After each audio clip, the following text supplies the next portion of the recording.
Okay, should be recording. I've been considering covering this game for a little while. Sorry. I should have taken a drink of my coffee before I started, shouldn't I?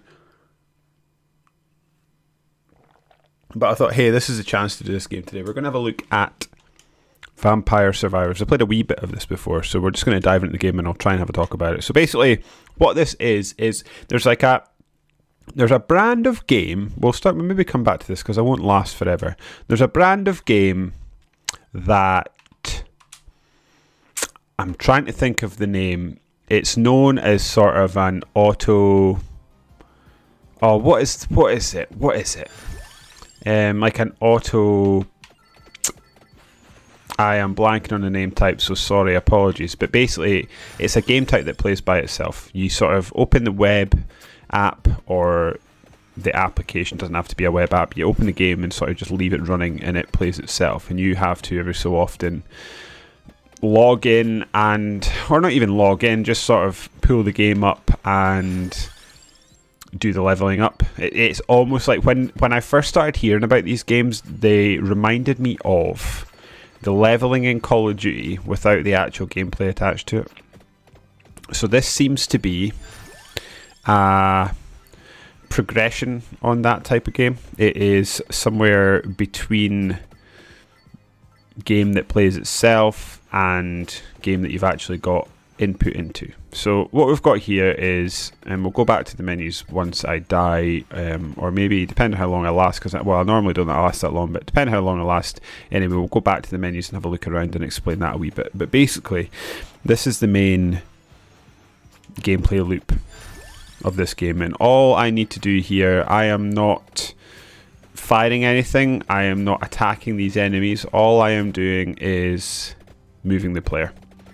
And it's odd, because to look at this game and for me to explain to you in that way what this game is doesn't make it sound that good, but it's oddly compelling in a way that I can't quite put my finger on why. Because all I'm like I said is the fighting is automatic, the attacks are automatic, the health regen is automatic. All I'm doing here is manoeuvring my character around and doing the level ups. So because I've leveled up now, maybe this is a good opportunity to have a look at what this part of the game is.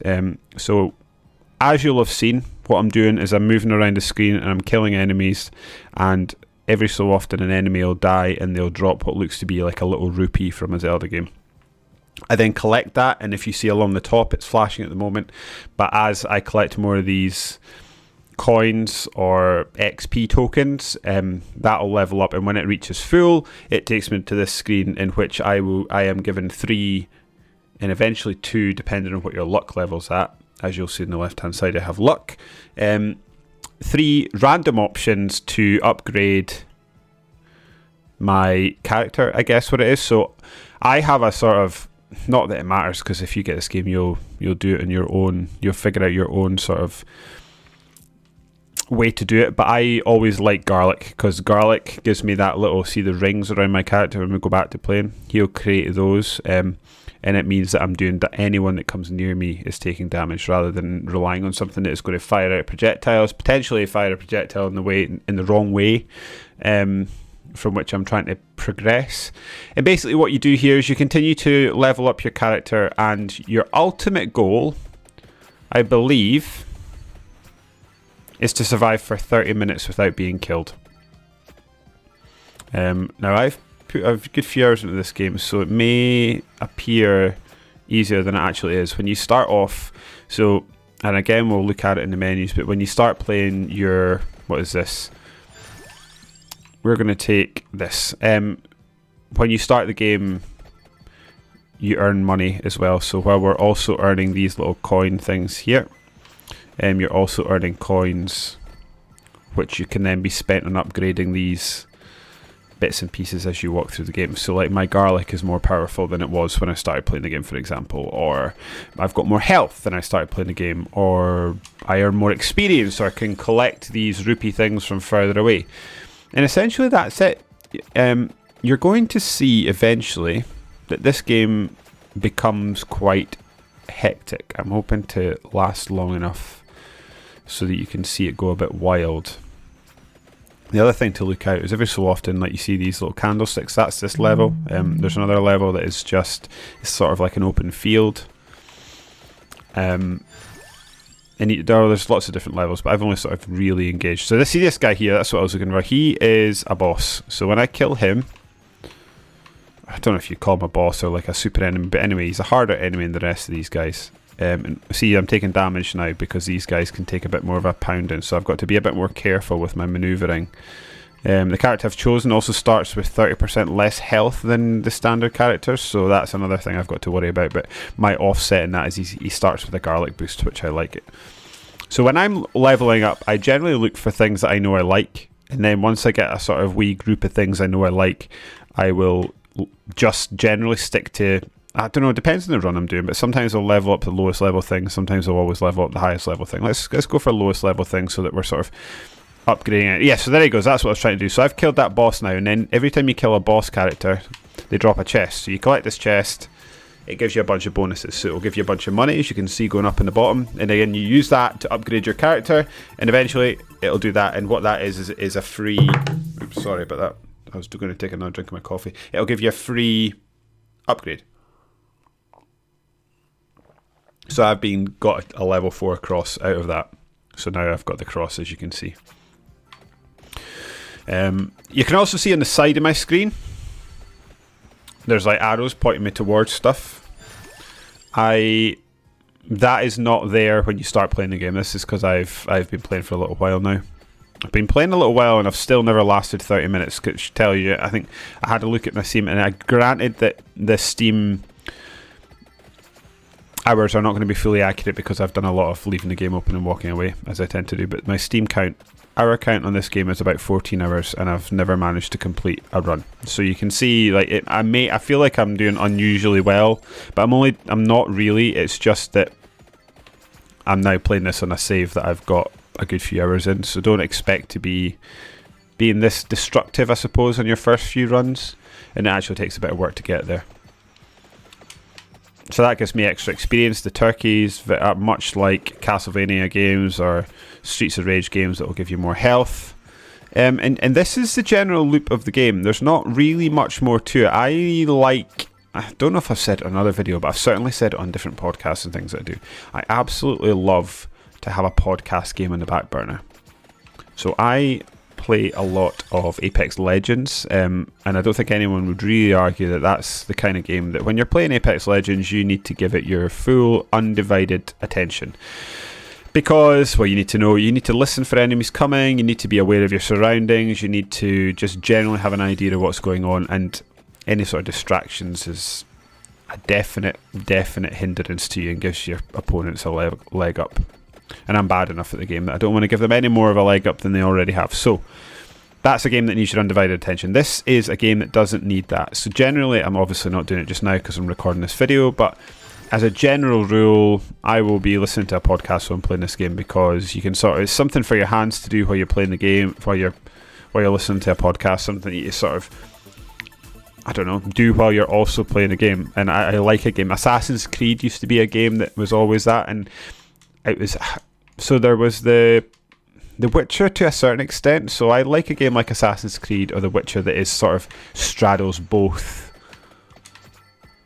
podcast game and real game. So in those sort of games, what I would do is, if I had side stuff to do, if I was going to go and do collectibles, for instance Assassin's Creed, or go and climb the Eagle Towers, whatever you call them, I would always stick a podcast in and go off and do that, because there's no story happening, there's nothing interesting happening, you're just sort of ticking off checkboxes. And as much as I hate to admit it, I do enjoy collecting collectibles, so I would go off and do that, and then when I was ready to play the game properly, I would put the podcast down and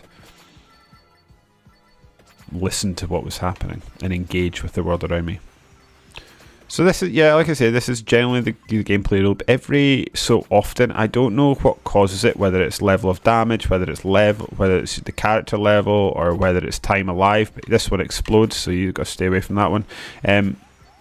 The enemy types will change, so as you can see here, I am killing these green things just by running at them. The sort of headless skulls take a little bit more damage to do, so you've got to do a bit of dodging and weaving. That's really as complicated as the strategy in this gets. I'm sure if you were to Google it and look it up, there's lots of like strategies on what selections you make on your runs, but like I say, as a general, I'll always go garlic if it's there, because it's my favourite thing. And other than that, I'll either pick my lowest leveled thing or I will pick my highest. And I don't know what this is. I do not know what this is. I'm not sure I've been here before. So let's have a look, see if we can get into this coffin and see what's happening. Right, get you dead. Oh, loads of explodey lads coming.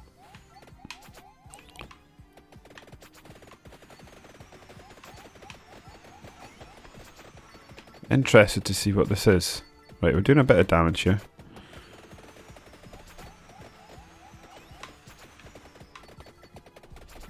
I'm making a bit of a mess of the circle now, so I am making slow but steady progress here.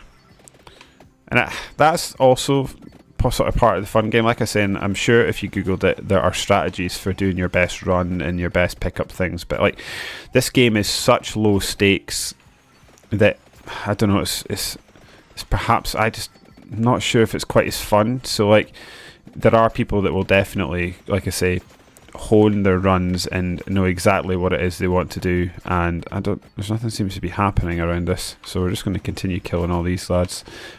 Let's get away. These ghosts tend to die pretty quick, but I see there's a big green thing that takes a bit of a beating. So yeah, like I said, there'll be people that will really work on their runs and sort of memorize strategies and come up with their best way to do it. Because this game is such low stakes, I find that, at least in my opinion, that's not how I really want to play this. I want to just sort of get involved and do a run, not really think about it and bounce. But like I say, each to their own. Come on. I wonder if this will do something if I kill all the enemies here.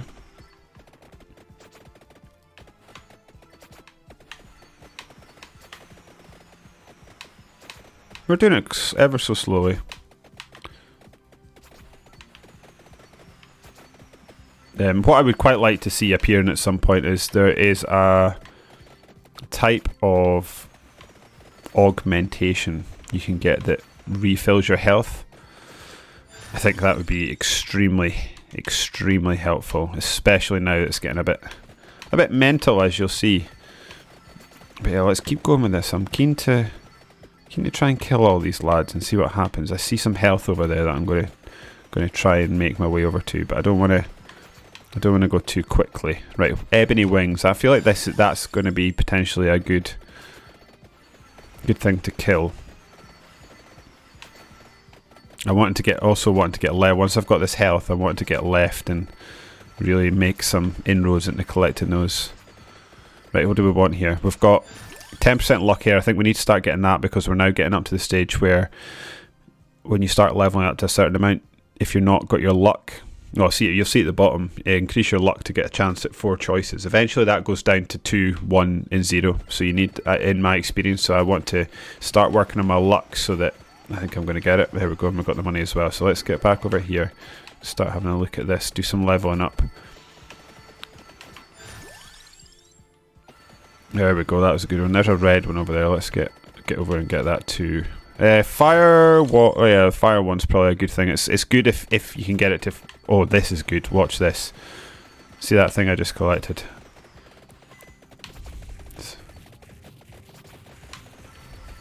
There we go. Now it's doing something. Right. Oh, what is this? Thank you, poor Racho. But the vampires are in another coffin. Have I got a new character, maybe? Yes, got a new character. Oh, that's cool. Never done that before, never seen that before, so that's really cool. Right, I'm going to go and get that red.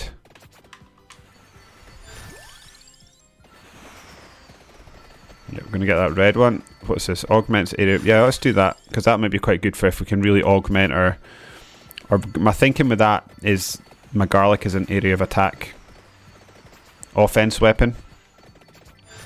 If I can augment that, as well as getaway, as well as upgrading my garlic, that can turn my garlic into a bit of a beast.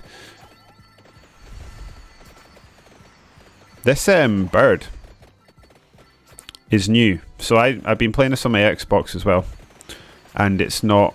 The bird isn't. This must be like I must have leveled it up in some way, and the bird is not that good. So yeah, it really does show you how good it is to have your stuff upgraded, and I guess that's the core gameplay loop. So hopefully you can kind of see what I mean when I say that. This is almost. Sorry, let's have a look at this. We want to increase our XP gain, I think. Yeah, this is very, to me, this is almost reminiscent of Call of Duty, and I wonder if these types of games don't exist if Call of Duty was never a thing. Right, okay, so now as you see, my garlic's not doing enough damage, so I need to make sure I'm moving and staying away from these lads. And I need to keep collecting stuff to the point that I can level up so that I'm not going to be taking damage. And this is generally where the wheels will start to come off for me. Yeah, and I'm not sure what kind of damage. I don't know, like, is my bird creating areas that I can run into, perhaps? I'm not sure. Oh, there's that. Okay, let's try and get to that chest.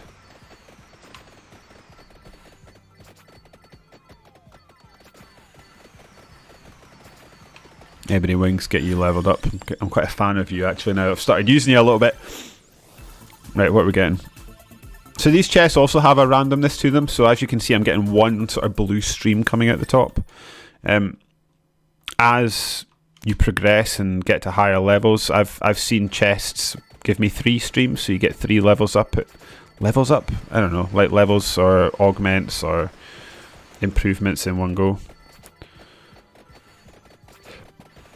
So this game has been. It came out this year.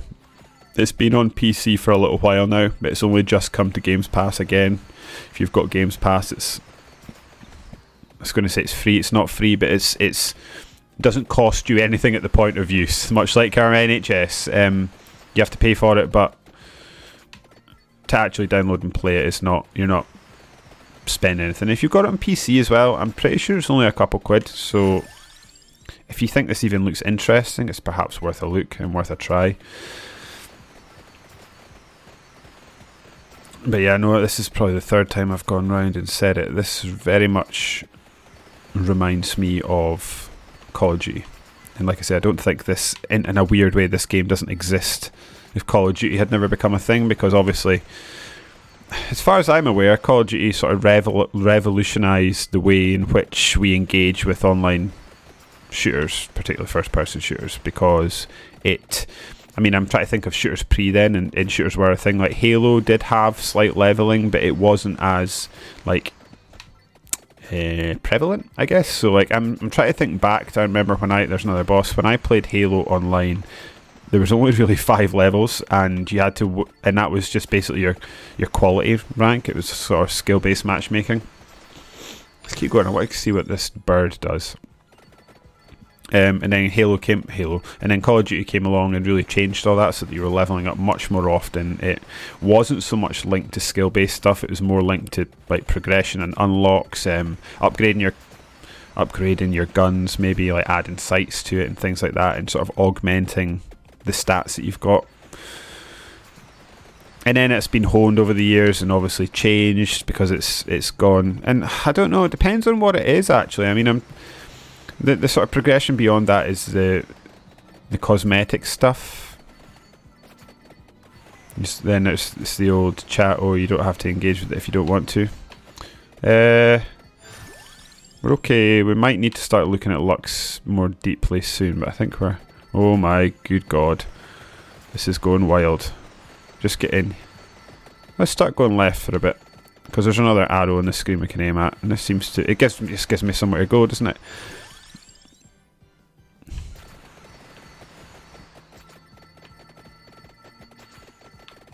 Yeah, and then they've changed, and this seems sort of the natural.